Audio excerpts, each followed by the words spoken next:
cepat ya. Supaya kalian dan kita bisa hidup aja. Bu, ini masih belum siap. Dokter bilang kondisi satu bisa begini. Tenang, Fili, sabar. Ini semua takdir. Terus, oke. Yang sabar ya, ini akan merusak organisasi ayah kalian. Merusak suara ayah bersejarah dan mengatakan keberadaan hasil ayah. Bagaimanapun, kita harus memastikan semua solidaritas.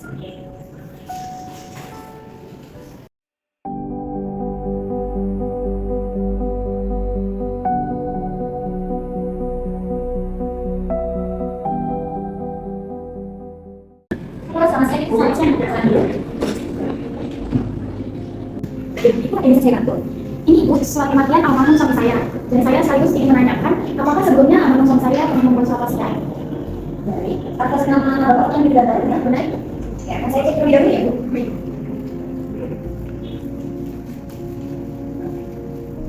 Aku udah kan, di sini benar bahwa almarhum pernah membuat surat wasiat belum? Apa? Kok saya juga nggak tahu ya?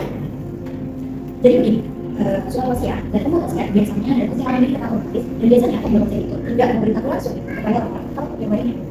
Kalau memang begitu, apakah Ibu sama Bapak Haris bisa membayarkan surat wasiat itu di depan saya? Bisa ya, tapi di sini Ibu harus melakukan aplikasi apa yang saya lakukan. Baik,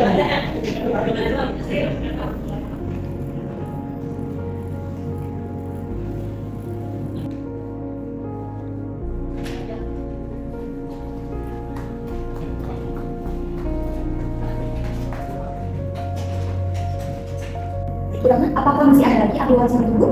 Tidak ada Ibu, hanya saya sebagai istri almarhum dan ini tidak saya sebagai Oke, baik, karena seluruh ahli waris ini, maka di sini saya akan membacakan surat wasiat yang ditinggalkan oleh Bapak Adi.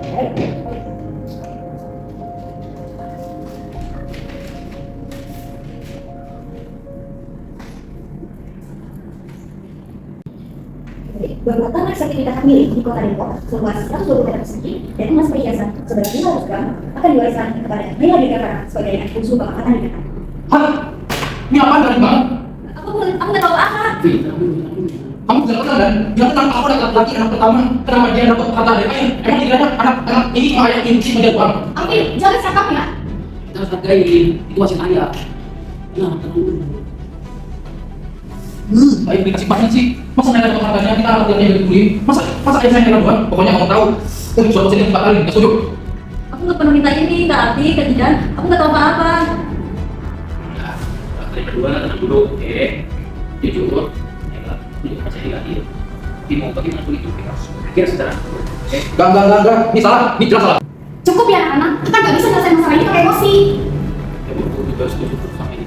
Bagaimana kalau kita selesaikan permasalahan ini dengan menyerahkan kepada Ibu Notaris itu bagaimana? Ibu setuju, karena bagaimanapun juga kita harus mematuhi hukum yang berlaku dan menyelesaikannya secara pagi, nggak ada yang emosi. Dan terkait perhitungan warisan dan wasiat, kita serahkan semuanya ke Ibu Dewi. Bagaimana? Semua setuju sama Ibu? Oke, baik. Sebelum ke perhitungan warisan dan wasiat, sini saya akan menjelaskan terlebih dahulu terkait hal tersebut supaya kalian dan tidak menjadi pertanyaan.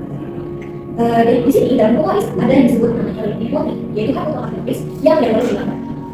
Jadi, Ustaz, yang dikasih ke baik juga untuk Benar sih kan? Wasiat boleh dibuka, tetapi tidak boleh memberikan hak utama dan lainnya. Maka suatu saya tidak katakan. Jadi begini apa? Perlu diketahui, surat wasiat dapat dibatalkan oleh pewaris selama masih hidup. Jika pewaris meninggal dunia, wasiat juga bisa dibatalkan jika menanggung jatah hukum seperti tidak pewaris atau ada yang harus paksa. Nah, di sini kasus berlakunya almarhum Bapak Adi kita ambil surat wasiat itu secara aturan hukum jadi tidak mengandung jatah hukum. Tetapi jumlah wasiat dapat dikurangi jika melanggar PDP. Jadi masih diperbaiki Bu. Ya, bisa melalui proses yang dinamakan invoking. Sebenarnya dalam perhitungan wasiat ada 2 hal.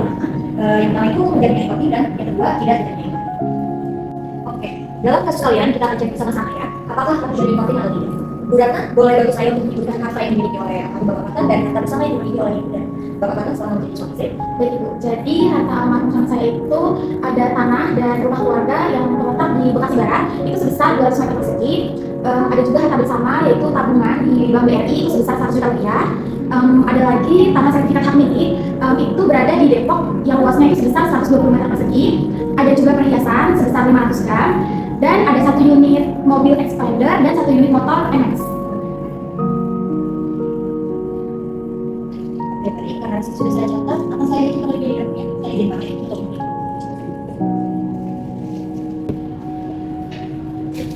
di sini sudah saya hitung.